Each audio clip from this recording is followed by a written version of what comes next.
여러분의 가정과 또 여러분의 손으로 한 일들마다 하나님께서 은혜와 평강으로 넘치도록 부어주시길 주 예수 이름으로 축원합니다. 바울이 로마서를 기록하면서 우리에게 주시는 메시지는 복음이 예수 그리스도시다. 이 복음을 들어야 하는 우리 인생의 모습은 어떠하냐. 마음에 하나님 두기를 싫어하여 떠나간 우리의 걸음들이 각기 제 길로 가서 하나님이 원하시지 않는 그런 삶의 모습들의 열매를 맺게 되어졌다. 그 길은 어떠냐? 다 죽음이라는 것이요. 아무도 피하지 못한다.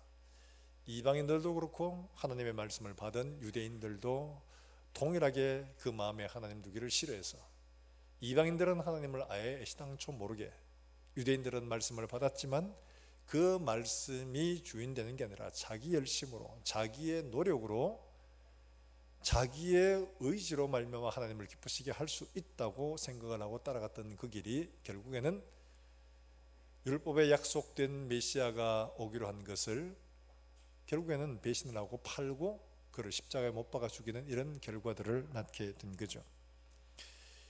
이렇게 되어져서 그들은 모두 구원에 이를 수 없는 자리에 이르렀는데, 하나님께서 그들에게 생명 있는 길들을 예수 그리스도 믿음의 길로 행위에 의하지 않고 오직 하나님께서 그저 주시는 은혜의 길로 구원을 얻는 생명의 길을 허락해 주시게 된 거죠.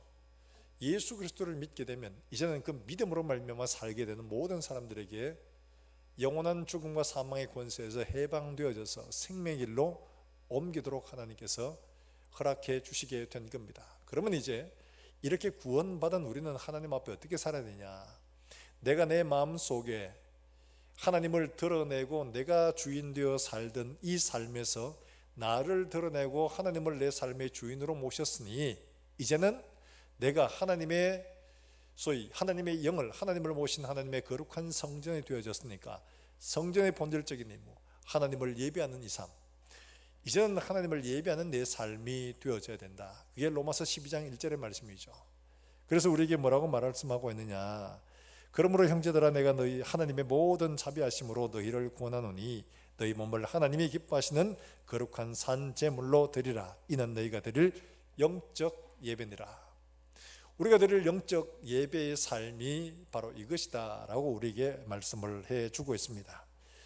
그렇게 드리는 영적인 예배의 삶, 한 주간의 일부를 떼어서 하나님 앞에 예배하고, 얼마의 기도 시간을 떼어서 하나님 앞에 예배하고, 얼마의 구제를 하고, 얼마의 금식을 하고 하는 이런 조금의 부분을 드리는 게 아니고, 우리의 삶 전체를 다 드리는, 24시간 전 생애를 다 드리는 우리의 삶 자체를, 우리의 몸 자체를 드리는 이것이 영적 예배의 삶이다. 그런데 영적 예배의 삶은 어떠냐? 산제물, 재물은 죽어야 되는데 살아있는 거예요. 이게 도대체 무슨 말이냐? 우리가 드디어 육신의 삶, 내가 내 마음대로 따라갔던 육신의 삶을 내려놓고 이제는 하나님이 원하시는 영적인 삶, 하나님의 영으로 사는 영적인 삶으로 나를 드리는 것이다. 이걸 말하는 거예요. 그러니까 이제는 내 속에 하나님의 성령이 거하시니 내가 내 육신을 쫓아, 육신의 정욕, 안목의 정욕, 이생의 자랑을 쫓아가던 것들을 내려놓고 이거 포기한 거예요. 버린 거예요. 그리고는 이제 하나님의 성령이 요구하시는 것들을 따라 순종하여 이렇게 살아가는 이것이 바로 영적인 예배의 삶, 이게 산제물의 삶이라는 거예요. 살아있으나 죽었고 죽었으나 살아있는, 이게 바로 영적인 예배의 삶이다, 이렇게 말하고 있습니다. 그러면 영적인 예배의 삶이 어떤 것이냐를 구체적으로 말해주는 말씀이 바로 오늘 말씀입니다. 그게 뭐냐? 결론은 사랑이라는 거죠. 사랑으로 살아야 된다 하는 것을 말하는 것이 오늘 본문의 말씀입니다. 자, 그러면 영적인 예배의 삶이라고 말하고 우리에게 이렇게 말씀하면 좀 감사하겠어요. 예배 열심히 드려라, 전도 열심히 하고, 그리고 영혼을 사랑하고, 기도 많이 하고, 금식하고, 하나님을 뜨겁게 믿고, 그러면 아우 저건 내가 할 수 있겠어, 그 중에 뭐 이런 건 대부분 내가 하고 있는 거니까 내가 하면 할 수 있겠네. 이런데 하나님은 사랑하라 이렇게 말씀하시면서 원수도 사랑해라, 이렇게 굉장히 부담스러운 말씀을 하는 거예요. 아니, 사랑할 만한 사람을 사랑하는 것은 누구나 다 할 수 있죠. 그건 뭐 조금 부담스러운 사람은 내가 조금 노력을 해서 조금 더 사랑을 할 수 있겠어요. 그런데 원수도, 특별히 어떤 사람, 나를 박해하고 정말 저 사람은 사랑할 수가 없다라고 말하는 그런 사람도 어떻게 하고 축복하고 저주하지 말라는 거예요. 그를 사랑하는데 어떻게 내가 죽기까지 사랑하라는 거예요.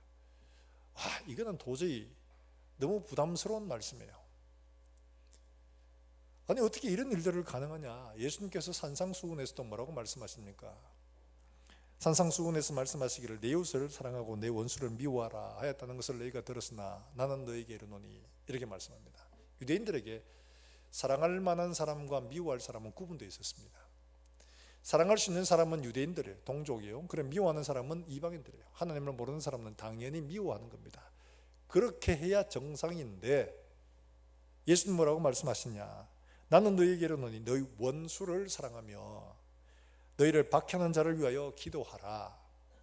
원수를 사랑하고 박해하는 자를 위하여 기도해라. 그러면 이같이 한즉 너희가 하늘에 계신 너희 아버지의 아들이 되리니, 이같이 하면 너희가 하늘에 계신 너희 아버지의 아들임을 세상이 알게 될 거다. 하나님도 인정하시고 세상도 인정하게 될 거다. 이렇게 말씀하고 있는 거예요. 이건 조금 우리가 따라가기 좀 어려운 말씀 같아요. 그래서 우리는 이렇게 되기를 원합니다. 하나님을 믿어라. 열심히 예배드리라. 봉사 많이 해라. 뭐 이러면 감사하겠는데 이 사랑하라는 거 이거는 참 하기가 어렵어요. 이 최대 난제입니다. 사랑할 만한 사람, 사랑받을 만한 사람 사랑하는 것은 누구나 다 할 수 있겠죠. 그런데 그렇게 사랑하는 게 아니고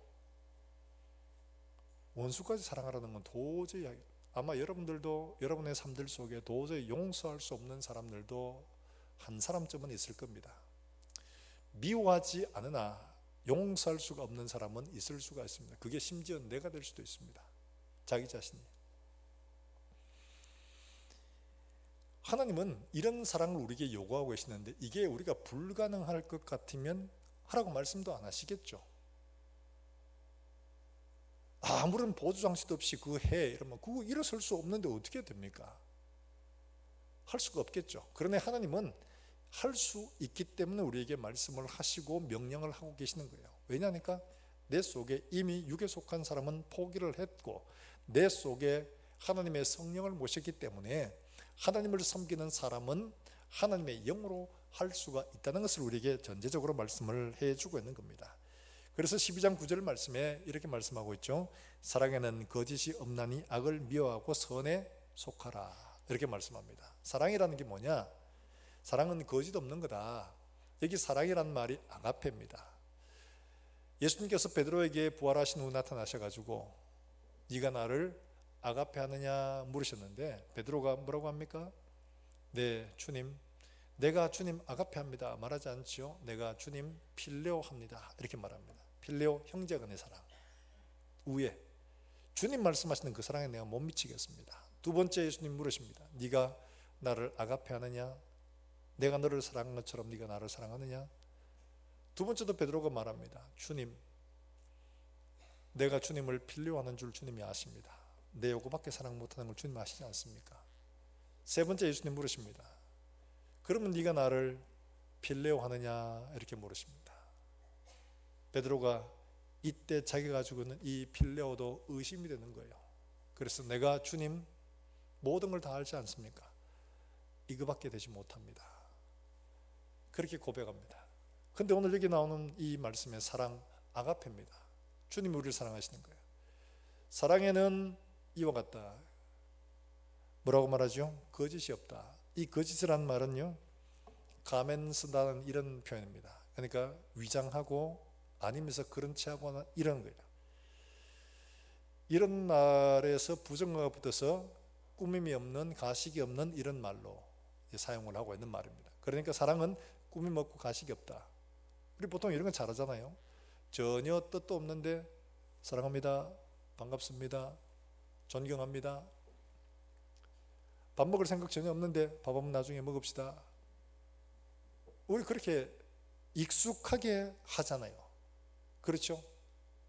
근데 사랑은 그게 아니라는 거예요. 그러면 마음에 없으니까 저 사랑 안 합니다. 알죠?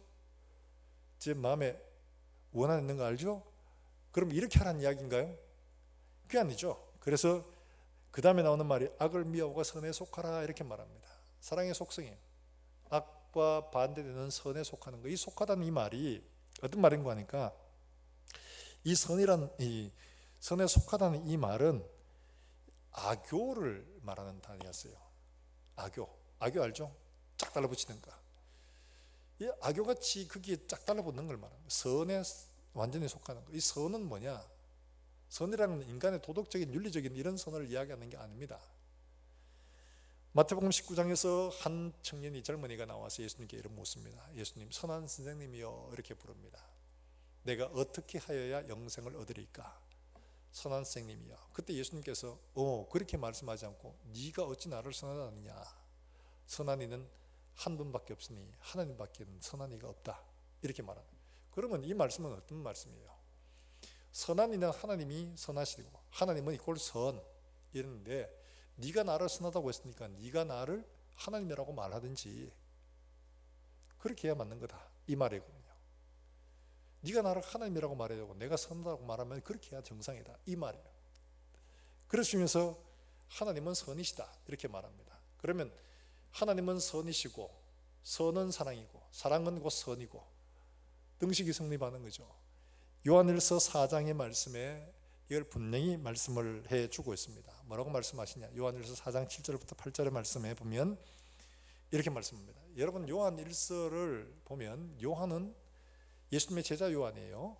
요한인데 이 요한이 정말 예수님의 사랑을 많이 받았어요. 요한 서신을 보면 사랑에 관해서 아주 깊게 써놓고 있습니다. 하나님은 사랑이시다.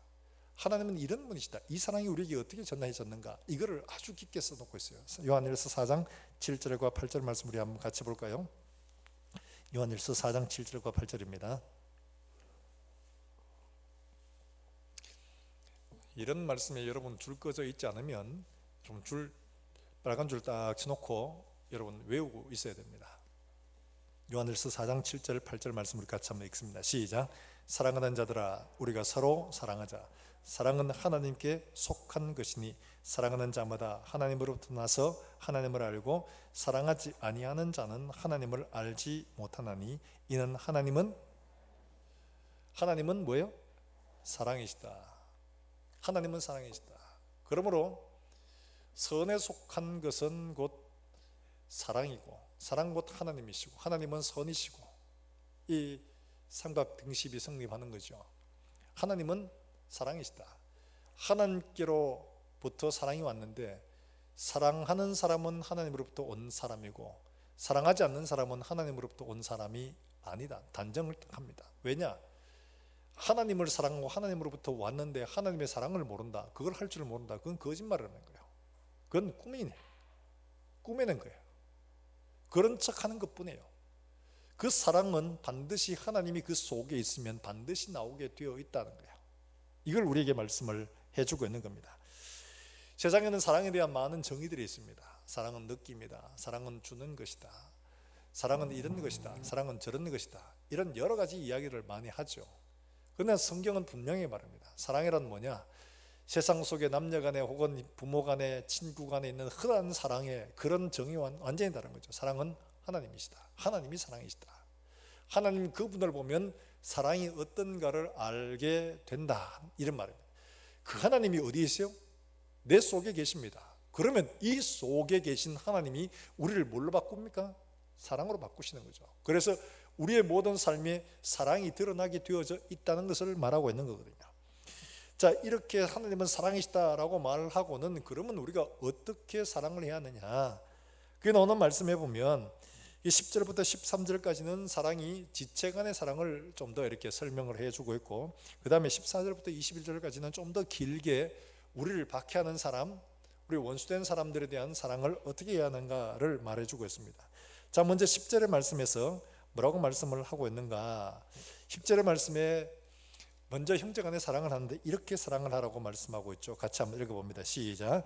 형제를 사랑하여 서로 우애하고 존경하기를 서로 어떻게 해요?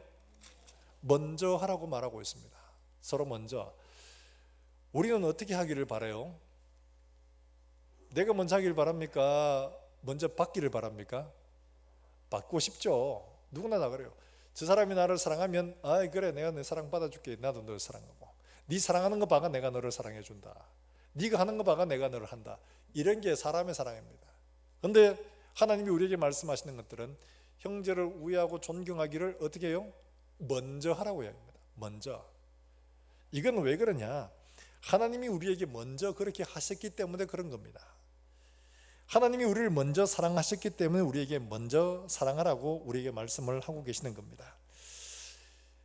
요한일서에서도 우리에게 말씀을 하고 있습니다. 뭐라고 말씀하시냐? 요한일서 4장 10절부터 11절의 말씀에 보면 우리에게 이렇게 말씀을 하고 있습니다. 사랑은 여기 있으니 우리가 하나님을 사랑하는 것이 아니요 하나님이 우리를 사랑하사 우리 죄를 속하기 위하여 화목제물로 아들을 보내셨습니다. 사랑하는 자들아 하나님이 이같이 우리를 사랑하셨은즉 우리도 서로 사랑하는 것이 마땅하도다.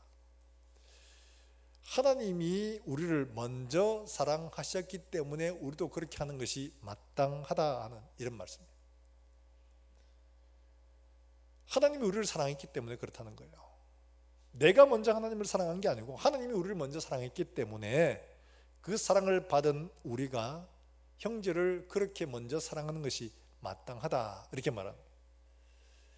그 다음에 13절에 보면 구체적으로 성도에 쓸 것을 공급하고 손대접하기를 부지런하게 해라 우리에게 명령을 하고 있죠. 이건 필요로 하는 것들을 공급하는 것을 말합니다. 초대교회는 이런 공급들이 참 많았습니다. 그래서 자기 재산을 팔아가지고 그 사람을 돕고 나누고 하는 이런 일들이 굉장히 많았습니다. 그래서 주변 사람들이 보고 굉장히 놀라고 또 칭찬도 많이 했죠. 그 다음에 11절과 12절의 말씀에 보면 이 부분은 성도를 섬기는 물질적인 부분 아니라 신앙적인 부분에서 그들을 어떻게 도와야 하는가를 말해주고 있는데 여러분 11절 12절 말씀을 같이 한번 읽어볼까요? 11절과 12절입니다. 시작. 부지런하여 게으르지 말고 열심을 품고 주를 섬기라. 소망 중에 즐거워하며 환난 중에 참으며 기도에 항상 힘쓰라. 이 말씀은 뭐냐니까 부지런하여 게으르지 말고 열심을 품고 주를 섬기는 것, 봉사하고 예배 드리는 것, 기도하는 것, 모임에 함께 참여하는 것 이런 것들을 말하는 거죠. 그 다음에 소망 중에 즐거워하며 소망을 가지고 기뻐하고 즐거워하라. 이때 상황은 소망 중에 즐거워할 만한 그런 상황이 아니었습니다. 굉장히 박해를 받는 그런 시대이기 때문에 그런 거예요. 어렵죠. 힘들죠. 자기 생명 하나도 지키기 어려운 시절이에요. 그래서 그 다음에 뭐라고 하냐? 소망 중에 즐거워하고 환난 중에 참으며. 여기 참다는 말은 도망가지 말라는 말입니다. 그러니까 환난을 만나면 그거 피하려고 도망가지 말라. 피하지 마라. 그대로 만나라. 그렇죠? 그 다음에 어떻게 해요? 기도 생활에 기도에 항상 힘쓰며 이렇게 말합니다. 기도에 항상 힘쓰며. 그러니까 11절과 12절은 하나님을 섬기는 일들을 지속적으로 잘 감당하는 성도의 삶. 이게 형제를 사랑하는 길이라는 거예요. 왜 그러냐? 다 어려움을 만나고 있는데 어려움을 만나고 박해를 만나다 보니까 어떤 분 떠나고 어떤 분 떠나고 어떤 분 떠나고 막 떠나는 겁니다. 그러니까 옆에 있는 다른 사람들도 보면 낙심이 되겠죠. 아, 저분 믿음이 좋은 줄 알았는데, 저분은 안 저럴 줄 알았는데, 저분은 설마 저분이 그랬을까 하는데 그분들이 배신하고 다 떠나는 거예요. 그러니까 있는 사람들도 낙심이 되는 거죠. 형제를 낙심케 하는 거예요. 그런데 그분들이 환난과 어려움을 만났는데 굳게 버티고 기도하고 실망하는 사람들을 찾아가서 신방하고 그들을 위로하고 다시 이렇게 세우고 같이 기도하고 기도할 힘조차 없는 사람에 가서 너 그러면 안 된다. 같이 기도하자. 이렇게 끌고 나와서 같이 기도하고 이렇게 하는 것들이 그 사람을 사랑하는 거라는 거예요. 물질만 채워주는 게 사랑이 아니고 그 사람의 믿음을 일으켜 세워주는 바로 이런 거룩한 신앙적인 것, 거룩한 믿음의 활동들, 이런 것들이 그 사람을 사랑하는 거라는 거예요. 사랑하는 여러분들, 우리가 신앙생활하고 교회를 섬기고 봉사를 하고 기도를 하고 예배를 드리고 전도를 하고 하는 이런 것들이 결국 우리 성도들을 사랑하고 섬기는 길인 줄 여러분 믿으시기를 주의 이름으로 축원합니다. 나만 사랑하는 게 아니고 형제들을 돕고 세우고 약한 자들에게 소망을 주고 그들을 일으키고 그들에게 힘을 주고 그렇게 만들어가는 거예요. 그게 옆에 낙심한 사람들이 보면 집사님 보니까 너무 당한 게 어려워요. 힘들어요. 그런데 그분 보니까 늘 밝아요. 그분 늘 기도하는데 힘쓰고 막 같이 낙심해 있던 내가 그분 보고 힘을 얻는 거죠. 이게 그 사람을 사랑하는 거라는 거예요. 내가 하나님 앞에서 믿음으로 바로 서는 것, 그게 곧 다른 형제를 믿음으로 세우는 바른 길이라 하는 것을 우리에게 말씀을 해주고 있는 겁니다. 그래서 히브리서 10장 24절 25절에도 서로 돌아보아 사랑과 선행을 격려하며 모이기를 피하는 어떤 사람들의 습관같이 하지 말고 오직 권하여 그날의 가까움을 볼수록 더욱 그리하자. 말씀 그대로죠. 환난과 핍박이 있는 바로 이때에 사랑과 선행을 서로 격려해서 같이 낙심하지 않도록 만들어주고, 핍박이 있고 환난이 있을 때 모이기를 피하지 말고 모여서 같이 기도하고 같이 하나님을 예배하고 같이 서로 격려해주는 이런 일들을 더욱 그리하라는 거예요. 나의 상황이 이래서 못하고 저래서 못하고 뭐 이래서 이런 상황, 이렇게 하면 같이 있는 공동체가 다 힘 빠지는 거예요. 다 같이 일어설 수 있도록 이렇게 만들어가는, 이게 바로 형제를 사랑하는 길이에요. 사랑하는 여러분들, 이런 형제를 사랑하는 예배와 섬김과 봉사가 되기를 주의 이름으로 축원합니다. 내 상황이 뭐 그러니까 남들이야 지시당 지가 알아서 하는 거지 뭐 이렇게 하는 게 이게 사랑이 아니라는 거예요. 그 사람을 위해서 내가 굳게 서고 그 사람을 일으켜주는 것, 바로 이게 주님이 원하시는 사랑이라 하는 것을 말씀을 해주고 있습니다. 자, 이렇게 형제를 사랑하는 것은 그렇게 한다 손 치더라도, 그 다음에 14절부터 나오는 말씀에 보면 이거는 좀 감당하기 어렵습니다. 21절까지 나오는 사랑할 수 없는 자들을 사랑하라고 하는 말씀이죠. 14절의 말씀에 뭐라고 말씀합니까? 같이 읽어봅니다. 시작. 너희를 박해하는 자를 축복하라. 축복하고 저주하지 말라. 박해하는 자를 축복하고 저주하지 말라고 합니다. 축복하다는 이 말 그대로 축복하다는 말과 좋게 말하다, 칭찬하다 이런 뜻을 가지고 있습니다. 그러니까 나를 박해합니다. 뒤에 들어서 가지고 정말이 저 집사 저거 진짜 인간 뭐 말종이야 이러면서 막 이야기하는데, 그런 거 하지 말고 그 사람을 칭찬하라는 거예요. 그런 사람을 똑같이 해주고 싶은 게 우리 마음인데 그 사람에게 칭찬해주고 축복하고, 이게 바로 어디서 나오느냐? 내 속에 있는 게 아니고 내 속에 계신 주님에게 나오는 겁니다. 내가 그걸 받았기 때문에 그렇게 하는 거예요. 그렇게 하라고 우리에게 당부를 하고 있습니다. 다 저주하지 말고 이렇게 말하고 있죠. 저주하지 말라. 거기에 한술 더 떠서 20절의 말씀에 이렇게 말씀하고 있습니다. 저주하지 않는 건 둘째치고 그 다음에 어떻게 하냐? 20절 말씀 같이 읽어봅니다. 시작. 내 원수가 줄이거든 먹이고 목마르거든 마시게 하라. 그리함으로 내가 숯불을 그 머리에 쌓아 놓으리라. 여기에 원수가 줄이거든 먹이고 목마르거든 마시게 하라, 먹이고 마시고 하는 이 말, 이거는 단 한 번 하고 끝나는 게 아닙니다. 지속적인 말입니다. 계속해서 먹이고 계속해서 마시도록 해라. 한 번은 해줄 수 있습니다. 눈 찔끔 감고 아이고 내가 네 미워 죽겠네, 내가 이번에는 네 돕는다, 다음엔 없다, 이러고는 한 번 해줄 수 있는데 성경은 그렇게 말하고 있지 않습니다. 계속해서 그래라. 그러면 계속하면 어떻게 되겠습니까? 이 사람이 계속해서 내한테 기운 차리고 더 욕을 많이 할 거 아니에요. 그럼 그 상황을 계속 하라는 거예요. 계속 하라는 거예요. 그러면 어떠냐? 그 사람의 머리에 숯불을 놓는 거다. 이건 해석이 조금 차이가 있습니다. 부끄럽게 한다는 말도 있고, 그 사람이 이걸 보고 자기 양심의 가책을 받아가지고 내가 이러면 안 되겠구나 이렇게 돌아선다는 이런 의미도 있습니다. 어쨌거나 간에 그 결과는 하나님께 속한 것이고, 내가 해야 될 몫은 뭐냐? 내가 해야 될 몫은 그 원수까지도 그렇게 하라는 거예요. 그리고는 그 다음에 나오는 말씀이 있죠. 13절의 말씀에 보면 거기 18절의 말씀만 봅니다. 18절에 보면 할 수 있거든 너희로서는 모든 사람과 더불어 화목하라 이렇게 말씀합니다. 할 수 있거든 다 화목해라. 여러분, 이게 가능합니까?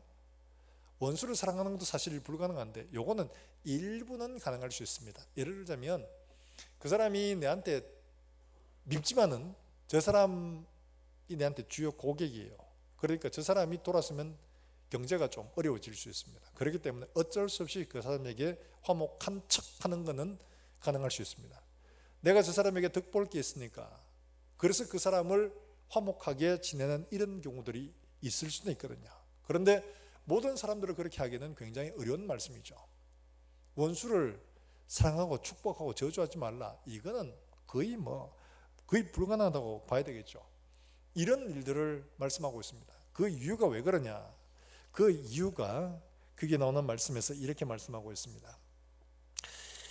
19절 말씀에 이렇게 말씀하고 있죠. 같이 읽어봅니다. 시작. 내 사랑하는 자녀들아, 너희가 원수를 갚지 말고 하나님의 진노하심에 맡기라. 기록되었을 때 원수 갚는 것이 내가 주께서 말씀하시니라. 원수 누가 갚아주신다고요? 주님이 갚아주신다고 이렇게 말씀하고 있습니다. 어떻게 보면 이게 굉장히 어려운 말씀이죠. 내가 주님의 원수 갚는 걸 기다리고 앉아가지고 저 사람이 핍박하는 거 계속 듣고 나는 축복만 해주고 계속 먹여주고 입혀주고 막 이런 일을 계속 해야 되느냐. 이게 사실 인간의 힘으로 불가능합니다. 인간의 힘으로. 그래서 우리가 알아야 될 것은 어떻게 이런 일들이 가능하냐.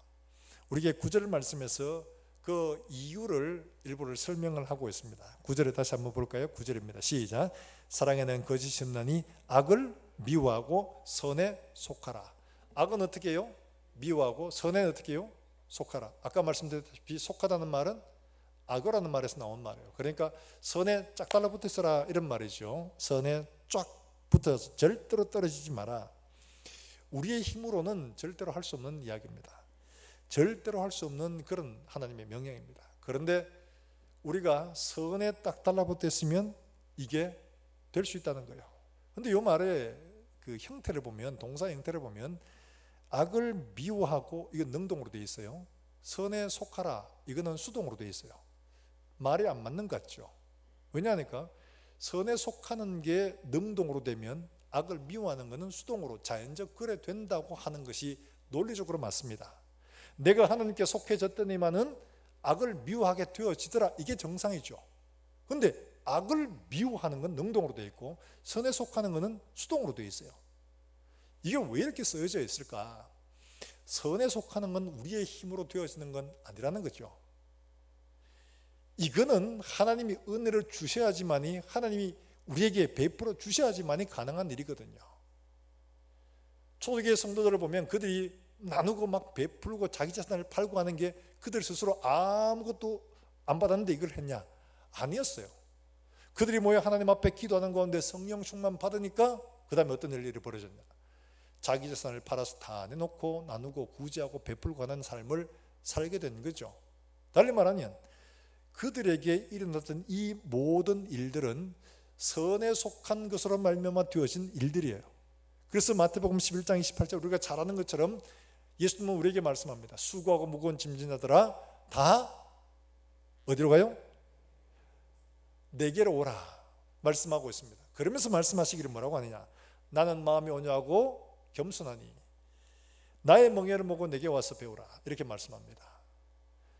내게 오라 말씀하시고 내게 와서 배우라고 말씀하시는데 내 멍에를 메고 배우라 이렇게 말씀합니다. 예수님께 나오는데 예수님께 나오는 이것이 멍에를 메는 것과 같은 거예요. 어떤 멍에예요?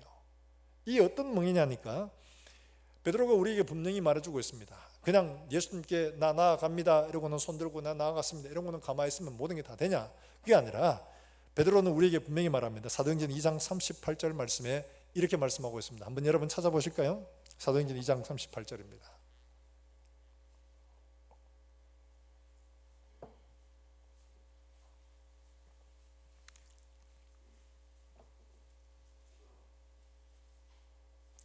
사도행전 2장 38절이에요.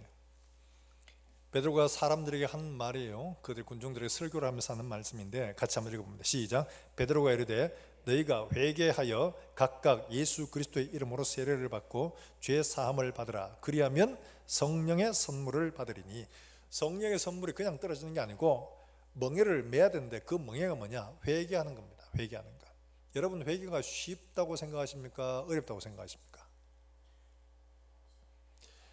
회개가 결코 쉬운 일들은 아닙니다. 그냥 종합적으로 하나님 내 지난주 한 주간 잘못한 거 많으니까 다 종합적으로 용서해 주시옵소서 예수님 이름으로 기도합니다. 아멘. 이런다고 모든 게 다 회개가 되냐? 이 회개는 그런 회개가 아닙니다.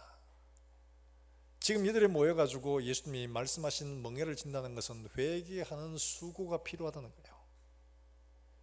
이 짐이 왜 가벼우냐? 회개하면 그거는 어렵고 힘들지만 우리의 삶이 굉장히 가벼우시기 때문에 어떤 무거운 것도 능히 질 수 있는 힘이 생기기 때문에 회개가 가볍다고 말하는 겁니다. 사랑하는 여러분들, 우리가 하나님 앞에 회개하는 일들 앉아있으면 내가 잘못한 것 없는데 내가 좀 억울한데 그걸 회개하려고 하면 이게 정말 분이 마음에 차가 회개하기 싫습니다. 내보다 저 사람이 더 잘못했는데 내가 왜 회개해야 돼? 하나님 그냥 막 벼락으로 탁 때려주시든지 가다가 교통사고를 만나든지 그렇게 해주세요 라고 하고 싶은데, 하나님 어쨌든 간에 가서 회개하고 하나님 은혜 받고 좀 변화되고 하기를 원합니다, 이렇게 하는 게 사실 쉽잖아요. 저한테 혹시 내가 마음에 상처를 준 일이 있거든 주님 용서하시고, 하나님 저 사람 마음에 어려운 일이 있으면 주님 용서하시고, 이게 쉽잖아요.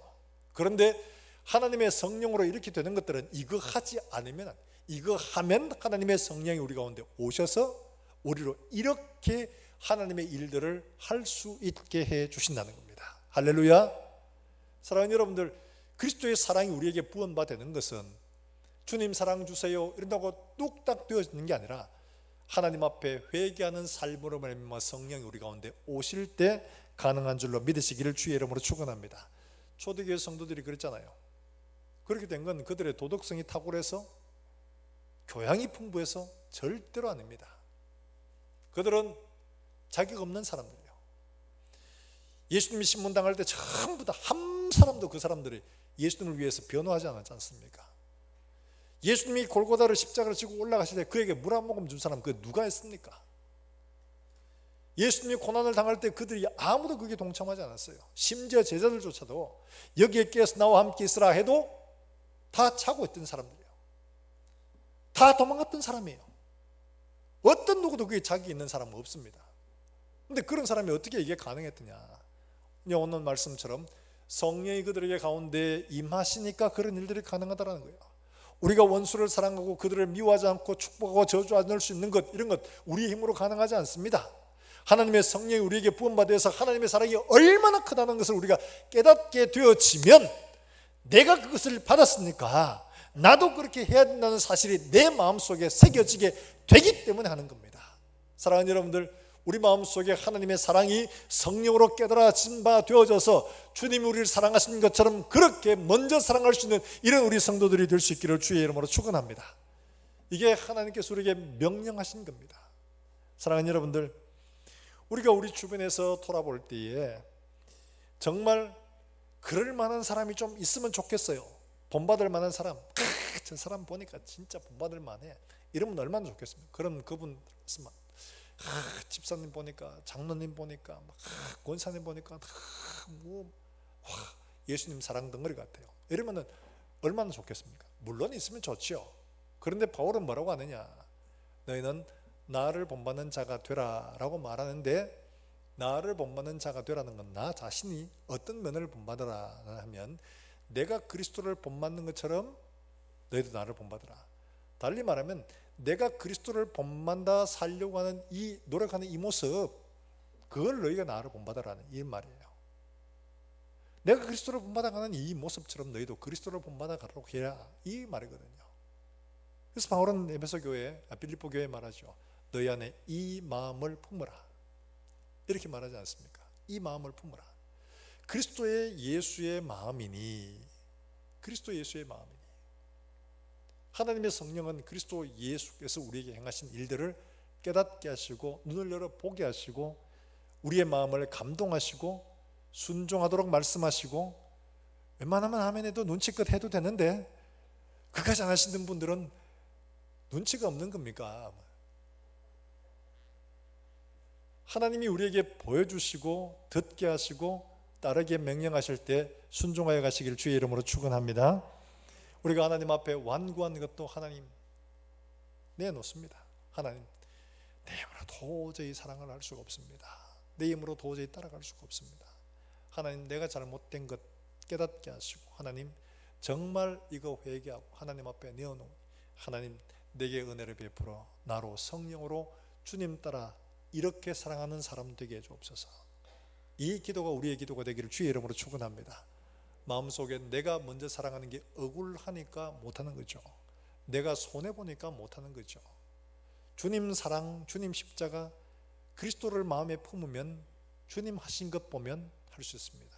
그는 견본 하나님과 본체시나 하나님과 동등됨을 취할 것으로 여기지 않고 자기를 위하여 종의 형체를 가지사 죽기까지 복종하셨으니 곧 십자가에 죽으심이라. 그분이 그렇게 했는데 내가 못할 게 뭐가 있을까? 사랑하는 여러분들, 이 진리가 우리 속에 깨달아지고 이것이 우리에게 믿음이 되기를 주의 이름으로 축원합니다. 누구를 본받을까? 아이고 주변에 아무도 없어서 핑계 댈 수 없습니다.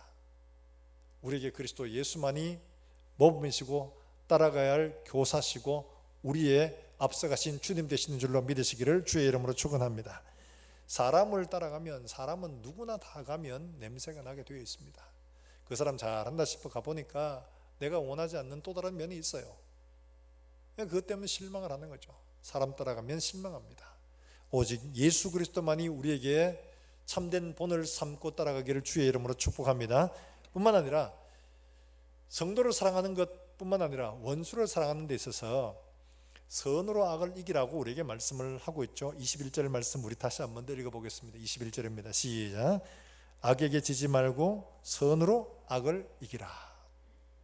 선으로 악을 이기라 우리에게 말씀하고 있습니다. 여기 말씀에 선으로 악을 이기라 라고 말씀하는데 이걸 우리가 하나님의 성령 아니고는 하기가 힘들겠죠.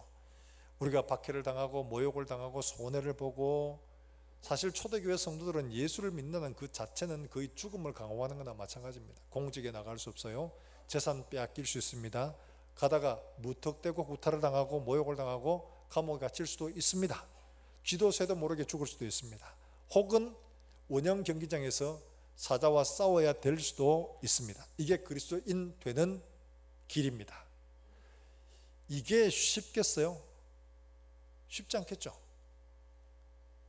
나를 박해하고 내한테 위해를 가하고 손해를 끼치는 사람은 데려주면 말로 갖고 싶은 게 우리 마음이에요. 내가 직접 하고 싶어요. 근데 하나님은 원수 갚는 것이 내게 있다. 내가 갚을 것이다 라고 말씀을 하고 있는. 너는 어떻게 하냐? 선으로 악을 이기라 이렇게 말하고 있어요. 우리 중에는 이런 다툼, 내 마음속에 막 다투려고 하는 이런 게 어디서 나오느냐? 야고보는 우리에게 너희 지중에 싸우는 정욕으로 말미암는 것이 아니냐 이렇게 묻습니다. 우리 속에 싸우는 정욕, 바로 육에 속한 삶이죠. 이걸로는 따라갈 수가 없어요. 이걸 어떻게 해야 되느냐? 야고보 4장 7절 말씀에 뭐라고 합니까? 우리에게 답을 주고 있죠. 너희는 하나님께 어떻게 하라고요? 복종할지어다. 마귀를 어떻게 하라고요? 대적하라. 그리하면 너희를 피하리라. 하나님께는 복종하고 마귀는 대적하고 오늘 나오는 말씀처럼 악을 미워하고 선에 속하고 그러면 사탄은 마귀는 너희를 피하게 될 것이다. 우리 마음속에 싸우려고 하는 정욕들이 막 일어나고 내가 갖고 싶은 이런 정욕들이 막 일어날 때 이것들을 대적하고 내가 하나님께 속하여 그에게 딱 달라붙어 있으면 하나님이 우리로 하여금 이 대적들을 피하도록 만들어 주신다는 거죠. 이게 하나님의 원리입니다. 이걸 하지 못하면 우리는 어떠냐? 우리는 아직도 여전히 육에 속한 사람이에요. 여러분 한번 찾아볼까요? 분명히 그렇게 말씀하고 있습니다. 자, 로마서 8장 5절과 7절 말씀. 로마서 8장은 우리에게 굉장히 깊은 진리를 가르쳐 줍니다. 로마서 8장 5절과 7절 말씀에 우리가 왜 그렇게 되지 않느냐 하는 것들을 가르쳐 주는데 같이 한번 읽어봅니다. 시작. 육신을 따르는 자는 육신의 일을, 영을 따르는 자는 영의 일을 생각하나니 육신의 생각은 하나님과 원수가 되나니 이는 하나님의 법에 굴복하지 아니할 뿐 아니라 할 수도 없음이라. 7절 말씀 죄송합니다. 7절 말씀에 가만히 보면 이렇게 말 육신의 생각은 하나님과 뭐가 돼요? 원수가 되고 하나님의 법에 굴복하지 그 다음에 어떻게 해요? 아니할 뿐 아니라 그 다음에 또 어떻게 해요? 할 수도 없음이라 이렇게 말합니다. 육에 속하면 영에 속한 것을 따라갈 마음도 없고 따라갈 수도 없다고 이렇게 말하는 거예요. 아니 심각한 거죠. 그럼 내가 그걸 안 한다. 아우 난 도저히 그렇게 못 하겠다. 난 죽으면 죽었지 저거는 내가 꼭 밟아야 되겠다. 이렇게 말할 때에 나는 어디에 속한 사람이에요? 내가 거듭났는가 점검을 해봐야 되는 거예요. 육에 속한 사람은 영에 속한 일들을 하지도 않을 뿐만 아니라 따라갈 수도 없는 거예요. 존심 상하고 손해보고 박해받는 걸 견딜 수가 없는 겁니다. 이게 육에 속한 거예요. 그러니까 말씀으로 우리 자신을 비춰보고 내가 이런 삶에 있으면 주님, 내가 아직도 내 속에 주인이 되어져 있습니다. 주님이 손님입니다. 예수를 모셨다고 하는데 내 속에 주인이 아니고 손님으로 모시고 주님 내 삶 이루어 가는데 주님 종처럼 부리고 있습니다. 주님 이거 해주세요, 저거 해주세요, 이거 도와주세요, 저거 도와주세요. 이렇게만 하지 내가 주님 뜻을 따르는 게 주님이 내 뜻을 따르기를 바라고 하죠. 그렇기 때문에 하지 못하는 겁니다. 사랑하는 여러분들, 주님이 우리에게 말씀하시는 것들은 겸손하게 주님에게 나아가면 하나님은 반드시 이 일들을 하게 해 주신다고 우리에게 약속을 해 주고 있습니다. 하나님의 영이 우리 가운데 거하시면 우리는 더 이상 육에 속하는 게 아니라 영에 속하여서 그리스도의 일들을 하게 된다고 우리에게 약속을 해 주고 있기 때문에 그렇습니다. 예수님은 유대인들로부터 많은 모욕과 박해와 십자가를 당하셨지만은 그들을 대항할 능력이 없어서 그러냐? 아니죠. 얼마든지 대항할 수 있음에도 불구하고 신문을 당할 때도 끌려갈 때도 도수장으로 끌려가는 어린 양처럼 끌려갔다고 이야기를 합니다. 한마디도 되지 않습니다. 예수님의 능력은 얼마든지 있습니다. 그럼에도 불구하고 그거를 하지 않았죠. 왜요? 우리를 그렇게 사랑해야지만이 그렇게 우리도 따라갈 수 있기 때문에 그런 겁니다. 우리에게 먼저 이와 같이 하나님의 사랑을 보여주고 있는 거죠. 사랑하는 여러분들, 그렇기 때문에 주를 따라가는 길은 십자가의 길이요, 좁은 문, 좁은 길로 가는 거죠. 누구나 다 할 수 있는 이런 길은 넓은 길입니다. 사람 성질대로 내 기분대로 내가 하고 싶은 대로 하는 거 다 하는 거죠. 그러나 십자가의 길은 내가 원하지 않는 길이고 거치고 가는 거 쉽지 않은 길입니다. 예수님도 마찬가지였습니다. 예수님은 난 예수 하나님의 아들이니까 난 다 할 수 있어 이렇게 안 했죠. 십자가를 앞두고 어떻게 하셨습니까? 심히 고민하고 슬퍼하사 하나님 앞에 기도하기를, 아버지요, 이 잔을 내게서 어떻게 해달라고요? 지나가게 해주십시오. 예, 그렇게 어려운 일들입니다. 그러나 내 뜻대로 마시고 누구의 뜻대로?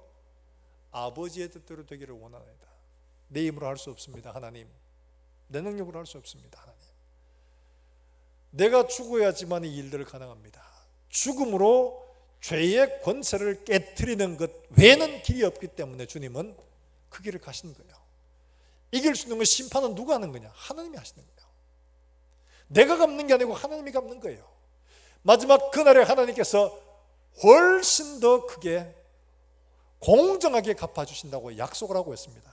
데살로니가후서 1장 여러분 한번 찾아보십시다. 하나님이 우리에게 분명하게 약속을 해주고 계시기 때문에 그렇습니다. 데살로니가후서 1장 4절 말씀부터 9절의 말씀까지 우리 한번 같이 읽어보겠습니다. 짧은 말씀이니까 같이 한번 읽으면서 하나님이 우리에게 분명하게 이 일들을 약속을 해주고 계시기 때문에 그런 겁니다. 자, 데살로니가후서 1장 4절부터 같이 읽습니다. 찾으신 줄 알고 4절 말씀부터 같이 읽습니다. 시작. 그러므로 너희가 견디고 있는 모든 박해와 환난 중에서 너희 인내와 믿음으로 말미암아 하나님의 여러 교회에서 우리가 친히 자랑하노라. 이는 하나님의 공의로운 심판의 표요 너희로 하여금 하나님의 나라에 합당한 자로 여기심을 받게 하려 함이니 그 나라를 위하여 너희가 또한 고난을 받느니라. 너희로 환난 받는 자들에게는 환난으로 갚으시고 환난을 받는 너희에게는 우리와 함께 안식으로 갚으시는 것이 하나님의 공이니 주 예수께서 자기의 능력의 천사들과 함께 하늘로부터 불꽃 가운데에 나타나실 때에 하나님을 모르는 자들과 우리 주 예수의 복음에 복종하지 않는 자들에게 형벌을 내리시리라. 할렐루야. 하나님 말씀하신 게 분명히 말씀하셨죠. 참고 있는 자들에게는 안식으로, 박해한 자들에게는 영벌로.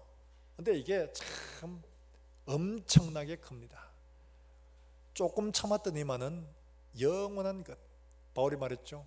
우리가 잠시 받는 환난에 이것이 우리에게 받을 영원한 영광과 좋게 비교할 수 없다. 내가 받았는 건 요건데 하나님 주시는 건 말로 할 수 없이 주신다는 거예요. 대신 똑같이 고난받는 건 요건데 고난한 이 사람들이 받을 형벌도 어마어마하다는 겁니다. 사랑하는 여러분들, 하나님이 우리에게 이걸 말씀하실 때 내가 심판하면 자칫하면 나도 죄 짓습니다.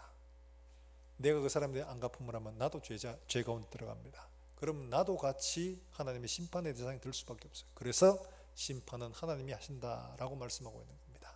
사랑하는 여러분들, 내가 원수를 갚음으로 하나님의 진노의 대상이 되는 게 아니라 내가 선으로 악을 이김으로 하나님이 심판하게 맡겨두시길 주의 이름으로 축원합니다. 그것이 하나님의 의요, 하나님의 공이라 우리에게 말씀을 하고 있습니다. 넬슨 만델라 남아공의 대통령이 있죠. 지난번에 한번 말씀드렸는데 그의 평전에 그런 이야기를 합니다. 이제 흑인 대통령이 되었으니까 백인들은 이제 큰일 났다, 이제 끝났다라고 생각을 했는데 이 사람이 진실과 화해위원회를 만들었습니다. 그래서 언제까지 우리가 백인을 박해를 당했다고 해서 그 사람들을 박해한다면 또 반대로 될 수도 있으니까 그런 걸 끊어야 된다. 그래서 진실과 화해위원회를 만들어서 서로 용서하고 받자. 백인도 용서하고 흑인도 용서하고 다 용서하자.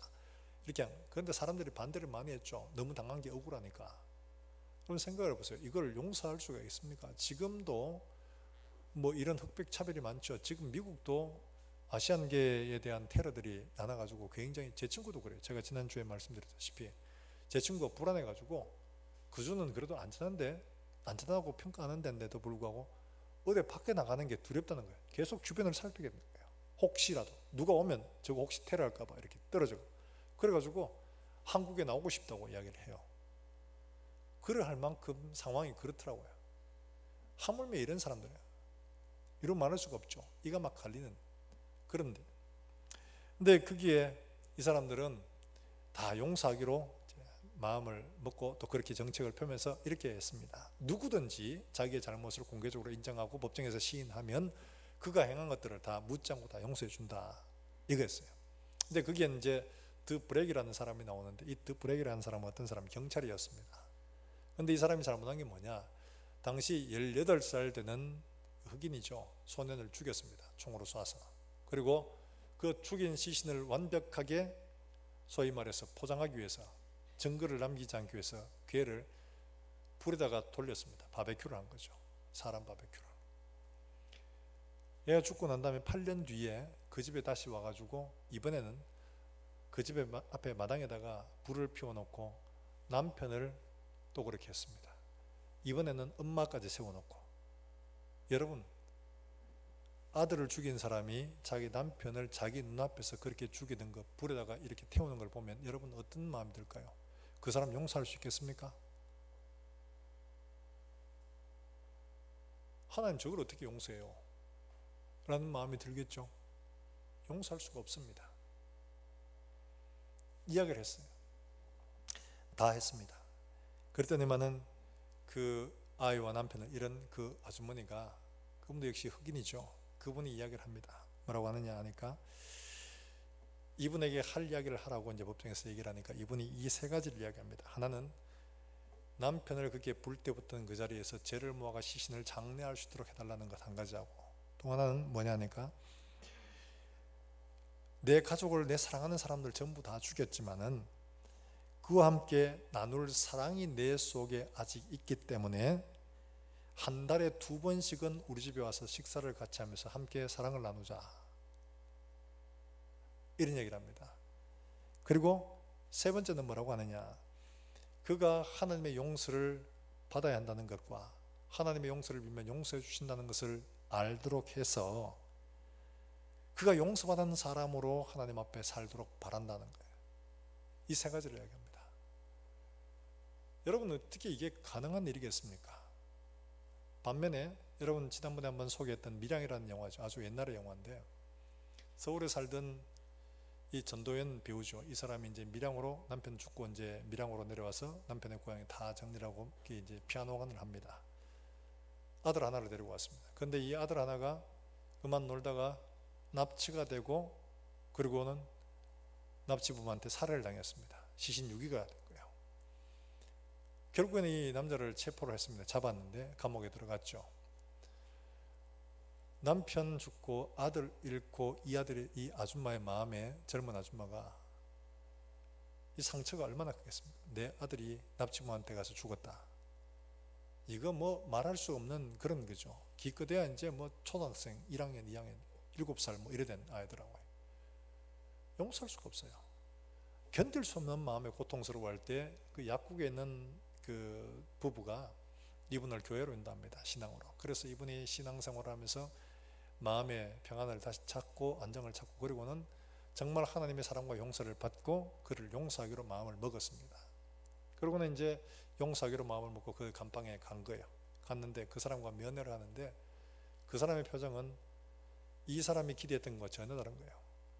자기가 자기 아들을 죽인 그 엄마, 그 아들을 죽인 아들의 엄마를 보면 미안해하고 부끄러워하고 막 이래야 되는데 그 사람 너무 태연하게 그렇게 얘기합니다. 저는 이 감방에서 예수님을 믿어서 저는 용서를 다 받았고 마음이 너무 평안합니다. 이러면서 얘기하는 거예요. 이 사람은 자기가 어떤 걸 기대했냐? 이 사람이 막 어머니를 볼 때 막 너무 죄송합니다. 어떻게 해야 되겠습니까? 너무 죄송합니다. 이러면서 이렇게 하면 자기가 나는 예수를 믿기 때문에 당신을 용서합니다. 힘들고 어려워도 당신을 용서합니다. 이렇게 하기를 바랬어요. 내가 겪었던 고통과 아픔을 이 사람도 그대로 느끼기를 바랬던 거죠. 그런데 이 사람은 전혀 다르게 반응하는 거야. 그러니까 이 전도인이 그게 우리 속된 말로 꼭지가 돈 겁니다. 내가 용서하기 전에 누가 용서해서 내가 받은 고통 하나도 안 당하는 이 사람이 어떻게 저렇게 마음의 평안을 가질 수가 있냐. 나는 그런 하나님 믿을 수 없다. 이래가지고 이 사람이 신앙을 팽개칩니다. 여러분 앞에 있는 것과 뒤에 있는 사건을 보면 이 드 브렉시를 용서한 이 부인은 어떻게 했냐. 하나님이 우리를 용서하셨기 때문에 내가 당신을 용서합니다 라는 거고, 뒤에 있는 사람은 똑같이 하나님을 믿었지만 내가 용서해야지만 하나님 용서도 인정이 된다는 이야기입니다.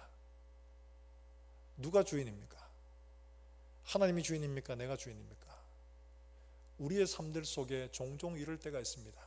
하나님의 용서가 먼저가 아니고 내가 먼저일 때가 있죠. 우리는 하나님 앞에 그 용서와 사랑을 내가 받은 것을 알면은 다른 사람을 용서하지 못할 사람이 없고 품지 못할 사람이 없는 거예요. 주님이 용서하지 못할 사람이 있더라면 우리 가운데 하나님 앞에 용서받을 만한 사람 누가 있겠습니까? 아무도 없죠. 하나님이 누구든지 나온 그에게는 다 하나님의 사랑과 용서를 다 베풀어 주셨습니다. 그래서 이와 같이 너희도 하라고 말씀을 합니다. 사랑하는 여러분들, 우리가 인생을 살다 보면 도무지 받아들일 수 없고 용서할 수 없는 사람이 있을 수 있습니다. 누구나 다 마찬가지입니다. 그런데 이런 사람은 어떻게 해야 되냐? 힘들지만 어렵지만은 말씀드린 것처럼 하나님의 성령이 내 속에서 그 일들을 할 수 있도록 내가 하나님 앞에 나아가는 것과 하나님의 성령으로 그 일들을 할 수 있도록 은혜를 구하는 거죠. 그리고 어떻게 해요? 내가 죽음으로 말미암아 그리스도 예수의 본을 받아서 십자가로 이기는 이 길 외에는 없는 겁니다. 그렇지 않으면 나는 평생 그걸 그냥 두고 덮어두고 있을 뿐이지 지운 게 아니에요. 신앙생활하면서 많은 사람들이 그렇게 살아가고 있는 게 보여지거든요. 사랑하는 여러분들, 우리가 하나님 앞에 은혜와 용서를 경험했다면 이런 그리스도의 사랑과 용서를 또한 다른 사람에게 베풀어주는 그런 우리 모든 성도들이 될 수 있기를 주의 이름으로 축원합니다. 그리스도 예수의 마음을 품고 돌아갈 수 있는 그런 우리 모든 성도들이 되시기를 주의 이름으로 축원합니다. 그리함으로 말미암아 하나님이 기뻐하시는 거룩한 사랑의 열매, 은혜의 열매들이 맺어지는 우리 모든 성도들이 되시기를 다시 한번 더 주의 이름으로 축원합니다. 우리 함께 찬송하고 기도하겠습니다. 눈으로 사랑을 그리지 말아요.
즐거움도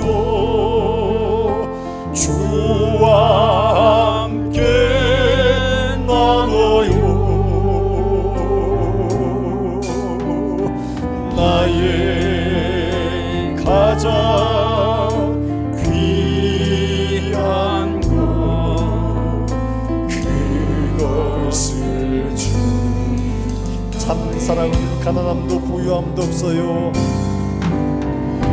참 사랑은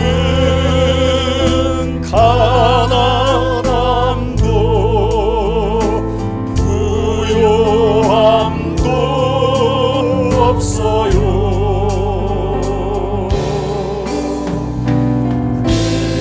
괴로움도 즐거움도 주와 함께 나눠요. 나의 가장 귀한 것 그것을 주는 거예요.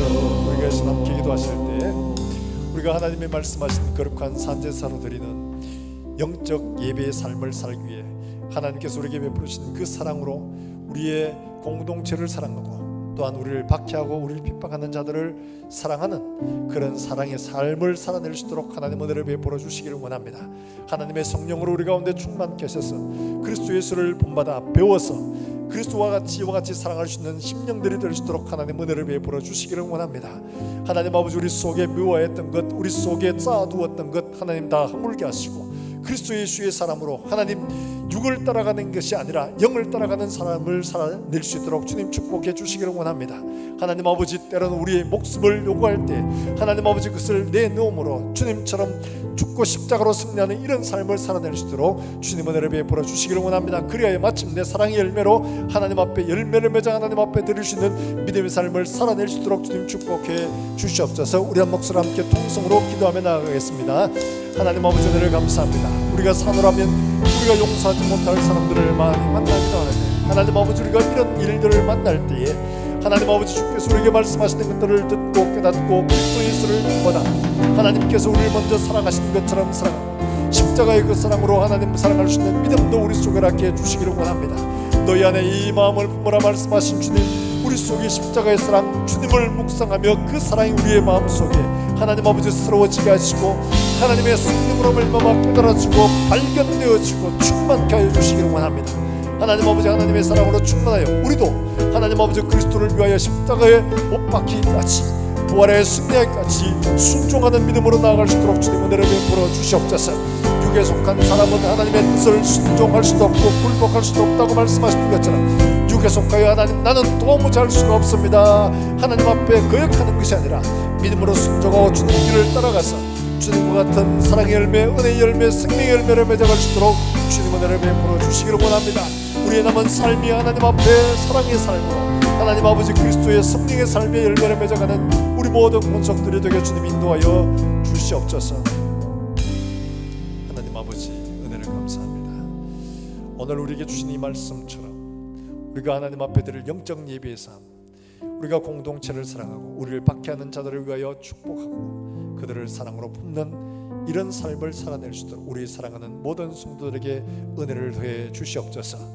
내게 배우라 말씀하신 것처럼 우리가 주님께 나아가서 십자가의 그 사랑, 십자가의 그 은혜를 우리 속에 채워주시기를 원합니다. 하나님의 성령으로 우리의 눈을 열어주시고 깨닫게 하시며 발견하게 하시고 충만케 하시고 능력 있게 하여 주시옵소서. 우리 자신을 내어줄지라도 능히 따라갈 수 있는 믿음을 우리 속에 부어주시기를 간절히 원합니다. 하나님 앞에 설 때 우리가 부끄럽지 않게 설 수 있도록 우리가 하나님 앞에 귀한 열매를 맺어 하나님 앞에 드릴 수 있도록 주님 은혜를 베풀어 주시옵소서. 오늘도 주 앞에 나올 때 귀한 예물을 드리는 사랑하는 종들의 손길을 축복하시며 이들의 손길 위에 하나님께서 은혜 위에 은혜를 부어주시고 하나님 아버지 이들이 나누어주고 베풀어주는 일들에 부유하게 사용될 수 있도록 하나님 복을 허락해 주시기를 원합니다. 이들에게 건강을 주시며 또 하나님 앞에 기도하고 있는 제목들 가운데 하나님이 살아계신 그 능력의 흔적들을 기도의 제목들 가운데 나타내 주시기를 간절히 원합니다. 하나님 아버지 질고로 고통받으며 하나님 앞에 부르짖는 종들에게 은혜를 더하시고 치유의 은혜를 더하시며 말씀으로 그들을 고치시고 능력으로 그들을 온전케 하여 주시옵소서. 고난 가운데 하나님 앞에 길을 구하는 자들에게 하나님께서 광야에 길을 내어주셨던 것처럼 그들에게 길을 내어주시고 그들의 길을 인도하여 주시옵소서. 하나님 아버지 멀리서 주 예수의 복음을 전하는 사랑하는 선교사들에게 은혜를 더하시고 그들의 수고를 통하여 수많은 영혼들이 하나님께로 돌아오는 놀라운 역사가 일어나게 하여 주시옵소서. 하나님 아버지, 교육관을 건축합니다. 이 모든 일들을 하기 전에 우리가 하나님을 먼저 섬기고 하나님 앞에 사람을 세우는 것들을 먼저 기억하여 주셔서 우리가 함께 섬기고 함께 세워서 하나님 앞에 거룩한 공동체로 온전히 세워지도록 주님 축복해 주시옵소서. 돌아가다 또 한 주간을 살아갑니다. 살아가는 종들의 삶 속에 하나님 함께 해주셔서 사랑의 열매, 은혜의 열매, 축복의 열매, 성령의 열매를 맺을 수 있도록 성령 하나님 친히 붙들어 주시옵소서. 예수님의 이름으로 감사드리며 기도하옵나이다. 아멘. 하나님의 말씀을 함께 묵상하겠습니다. 마태복음 16장 24절 말씀. 이에 예수께서 제자들에게 이르시되 누구든지 나를 따라오려거든 자기를 부인하고 자기 십자가를 지고 나를 따를 것이니라. 아멘. 출입자 체크 명단 주보를 참고해 주시길 바라고 기도 카드는 교육관 입구에 있습니다. 위임식 소식입니다. 안심교회에서 오는 토요일 오후 2시에 원로 목사로 권경찬 목사님을, 그리고 담임 목사로 한동균 목사님을 은퇴식 및 위임식 이렇게 거행합니다. 아시는 분들은 함께 가셔서 축복해 주시기를 바랍니다.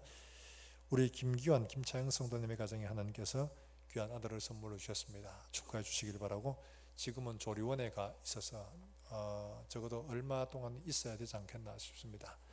축하해 주시기를 바랍니다. 우리 다 일어나셔서 함께 찬송하고 예배를 마치겠습니다.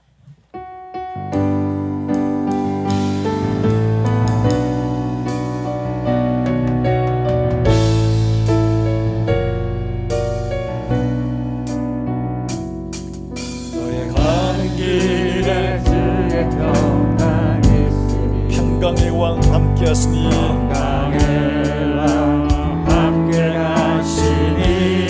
너의 걸음걸음 주 인도하시니 주 인도하시니 주의 강한 손 너를 이끄시니 너의 가는 길에 주의 축복이 있으니 너의 가는 길에 주의 축복이 있으니 영광의 주 함께 하시니 내가 밟는 모든 다 주님 가으시니 너는 주의 길 예비케 되니 주님 나라 위하여 길 떠나는 나의 형제여 주님 나라 위하여 길 떠나는 나의 형제여 주께서 가라시니 주께서 가시니 너는 가라 주 예수의 이름으로 주의 이름으로 거칠은 광야 위에 꽃은 피어나고 꽃은 피어나고 세상은 내 안에서 세상은 내 안에서 주님의 영광 주님의 보리라. 영광 보리라 강하고 담대하라 담대하라 세상 이기신 주 늘 함께 세상 이기신 주 늘 함께 너와 동행하시며 너와 동행하시며 내게 쓰임을 주시니 할렐루야. 광고를 하나 빠뜨렸습니다. 우리 어저께 김영창 집사님, 민경애 원사님 자녀 지혜 양이 결혼식을 했습니다. 많은 분들이 오셔서 축하해 주셨습니다. 감사를 드리고 또 감사한 마음으로 나가실 때 떡을 준비를 했습니다. 나가실 때 꼭 손에 손잡고 떡을 받아가시길 바랍니다. 그리고 이 가정에 축복해 주시기를 부탁을 드립니다. 기도하겠습니다. 이제는 구주 예수 그리스도의 은혜와 우리 하나님 아버지의 무궁하신 사랑과 성령의 교통하심이 이제와 영원까지 함께 있을지어다. 아멘.